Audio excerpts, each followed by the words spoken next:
Hello दोस्तों, PhD का एक नया नोटिफिकेशन स्टार्ट हो गया है जो कि national institute of technology Hamirpur से है, जिसे एनआईटी हमीरपुर भी कहते हैं। ये काफ़ी अच्छा इंस्टीट्यूट रहने वाला है दोस्तों। और दोस्तों ये 28/11 इसकी लास्ट डेट रहने वाली है। आगे इन्होंने ब्रोशर अटैच किया है, तो हम पीएचडी का ब्रोशर आपको दिखा देते हैं, जो कि जनवरी 2025 सेशन के लिए आवेदन मांगा गया है। आगे इन्होंने ये हमीरपुर के बारे में बताया है, एनआईटी हमीरपुर के बारे में।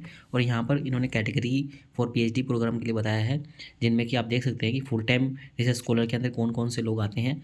तो फेलोशिप रिसर्च स्कॉलर जिनको कोई फेलोशिप मिल रही है नेशनल लेवल की, UGC NET, UGC IISER NET GATE किसी से भी, तो वो इसके अंदर आवेदन करेंगे। और दूसरी है नॉन फेलोशिप रिसर्च स्कॉलर, जिनको कोई भी फेलोशिप नहीं मिल रही है, तो वो इसके अंदर सेल्फ फाइनेंस के माध्यम से इसके अंदर एडमिशन लेंगे। दूसरे एक्सटर्नली फंडेड रिसर्च स्कॉलर, जिनको कहीं से और से मिल रही है नेशनल लेवल की, तो वो ले सकते हैं। और स्पॉन्सर रिसर्च स्कॉलर, जिनको कोई किसी से स्पॉन्सर्ड है, किसी भी गवर्नमेंट, सेमी गवर्नमेंट या प्राइवेट ऑर्गेनाइजेशन, इंडस्ट्री वगैरह से, किसी से भी, बट उनको एनओसी देनी होती है, तो वो इसके अंदर आवेदन कर सकते हैं। और स्पॉन्सरशिप लेटर भी देना होता है।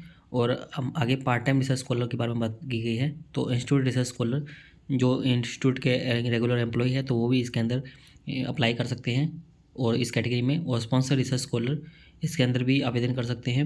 ये दो कैटेगरी हो गई है। और डिपार्टमेंट क्या क्या प्रोग्राम ऑफर कर रहे हैं, तो वो इसके बारे में इंफॉर्मेशन दी गई है।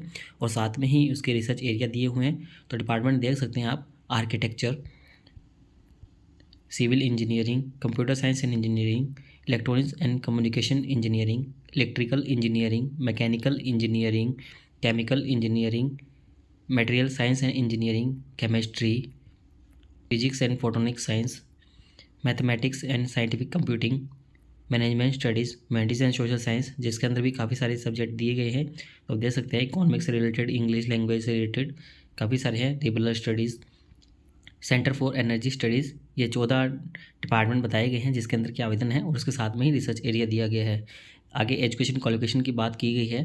तो पीएचडी इन इंजीनियरिंग के अंदर जो आवेदन कर रहे हैं, civil, mechanical, electrical, computer science, electronics and communication के अंदर, तो उनको क्या चाहिए, तो उनको बताया गया है कि उनके पास में open EWS OBC non criminal वालों के लिए 6.5 CGPI होना चाहिए 10 पॉइंट स्केल के हिसाब से, या मिनिमम 60% मार्क्स होने चाहिए मास्टर डिग्री के अंदर। और SC ST PWD वालों को 6.0 CGPA होना चाहिए, 55% मार्क्स होने चाहिए। और यहाँ पर बैचलर डिग्री जो होल्ड कर रहे हैं इंजीनियरिंग टेक्नोलॉजी के अंदर, तो उनको 8.5 CGPA होना चाहिए, 80% मिनिमम मार्क्स होने चाहिए। और SC ST PWD वालों को यहाँ पर 75% मार्क्स ही चाहिए होंगे। और दोस्तों इसके साथ में उनको और क्या चाहिए, तो ये बैचलर डिग्री तो पास होना ही चाहिए, अप्रोप्रिएट डिसिप्लिन से होना चाहिए, जो कि एग्जिटिंग कंडीशंस वगैरह कुछ रहेगी तो उनकी वो देख लीजिएगा। और दोस्तों यहाँ पर बताया गया है कि जिन्होंने master degree ME MTech architecture, civil, chemical, environment engineering, architecture, atmospheric science, biotechnology, mining, geo technology, water resource engineering, environmental science and engineering, environmental engineering and management, energy and environmental engineering, architecture, तो वो भी इसके अंदर आवेदन कर सकते हैं। और पीएचडी इन इंजीनियरिंग जो chemical, material science and engineering के अंदर आवेदन करना चाहते हैं, तो उनको भी लगभग सेम बताया गया है। यहाँ पर 60% मार्क्स और 55% रिजर्व कैटेगरी वालों के लिए। और बैचलर डिग्री वालों के साथ में आवेदन करना चाहते हैं, तो उनके लिए भी सेम बताया गया है, तो आप देख सकते हैं। और डिपार्टमेंट ऑफ केमिस्ट्री के अंदर भी लगभग सेम बताया गया है, तो ये देख लीजिएगा। एलिजिबिलिटी सबकी अलग अलग है। तो नॉर्मल एलिजिबिलिटी तो वैसे ही सेम ही बताई गई है कि 60% मार्क्स और 55% मार्क्स रिजर्व कैटेगरी के लिए। बाकी आप अदर इन्फॉर्मेशन भी यहाँ पर रीड आउट कर पाओगे, तो अच्छे से देख लीजिएगा, उसको एलिजिबिलिटी देख के ही आवेदन कीजिएगा। और यहाँ पर एडिशनल रिक्वायरमेंट स्पॉन्सर वालों के लिए क्या क्या है, तो वो भी यहाँ पर लिखी गई है। उनको स्पॉन्सरशिप लेटर और नो ऑब्जेक्शन सर्टिफिकेट वगैरह देना होता है।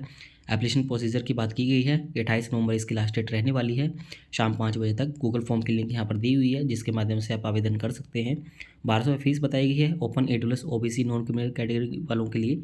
और 600 रुपये SC ST PWD कैटेगरी वालों के लिए बताया गया है, जो कि आपको SBI कोलेट के माध्यम से पे करनी होगी, जो कि नॉन रिफंडेबल रहने वाली है। आपको इसकी जो रिसिप्ट आएगी वो अपलोड करनी होगी, और ट्रांजैक्शन ID वगैरह गूगल फॉर्म के अंदर ही डालने होंगे। डॉक्यूमेंट क्या क्या रिक्वायर्ड है, तो वो यहाँ पर बताए गए हैं ये एप्लीकेशन फॉर्म के लिए। तो यहाँ पर डॉक्यूमेंट रिक्वायर्ड की बात की गई है कि एप्लीकेशन फॉर्म के अंदर पासपोर्ट साइज़ फ़ोटो लगेगी, फ़ोटो ID प्रूफ, गेट नेट का कोई सर्टिफिकेट हो वो लगेगा, मार्कशीट वगैरह लगेगी, 10th की, 12th की, graduation, post graduation, objection certificate वगैरह, payment proof, valid category certificate, undertaking requirement format, वो फॉर्मेट लगेगा कुछ ओबीसी नॉन क्रिमिनल वगैरह वालों के लिए, या आप SC ST से आते हैं तो उनके लिए इनकम सर्टिफिकेट वगैरह। और बाकी आप जब एडमिशन लेंगे तो उस टाइम पर आपको क्या क्या चाहिए होगा, तो उस टाइम पर आपको colour photograph, migration certificate, original में character certificate, medical fitness certificate, undertaking certificate और कुछ एफिडेविट वगैरह चाहिए होंगे। और एप्लीकेशन फ़ीस की बात करें तो यहाँ पर बताया गया है कि PhD फुल टाइम वालों के लिए जो हॉस्टलर के अंदर है तो उनकी हॉस्टल की फ़ीस तो अलग से लगेगी, वैसे उनकी फ़ीस 39,700 के आसपास लगेगी, और जो नॉन हॉस्टल है उनके लिए 33,700 रुपये के आसपास लगेगी। पार्ट टाइम वालों के लिए 21,650 रुपये रहने वाली है फ़ीस। तो ये दिया हुआ है। सीट मैट्रिक्स की बात भी यहाँ पर की गई है दोस्तों, और सीट मैट्रिक्स के अंदर यहाँ पर कैटेगरी के हिसाब से बताया गया है, तो ये एक अच्छी बात है। बाकी इसके अंदर कोई किसी भी स्टेट का हो तो रिजर्व कैटेगरी के अंदर आएगा, यदि रिजर्व कैटेगरी से बिलोंग करता है तो।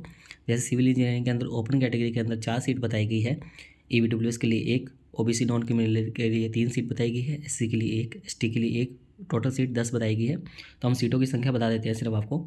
सिविल इंजीनियरिंग के अंदर 10 सीट है, मैकेनिकल इंजीनियरिंग के अंदर 11, इलेक्ट्रिकल इंजीनियरिंग के अंदर 21, इलेक्ट्रॉनिक्स एंड कम्युनिकेशन इंजीनियरिंग के अंदर 22, कंप्यूटर साइंस एंड इंजीनियरिंग के अंदर 13, केमिकल इंजीनियरिंग के अंदर 14, मटेरियल साइंस एंड इंजीनियरिंग के अंदर 4, फिजिक्स एंड फोटोनिक साइंस के अंदर 4, मैथमेटिक्स एंड साइंटिफिक कंप्यूटिंग के अंदर 4, केमिस्ट्री के अंदर 4, आर्किटेक्चर के अंदर 13, सेंटर फॉर एनर्जी स्टडीज़ के अंदर 3, मेडिसिन सोशल साइंस के लिए 2, मैनेजमेंट स्टडीज़ के लिए भी 2।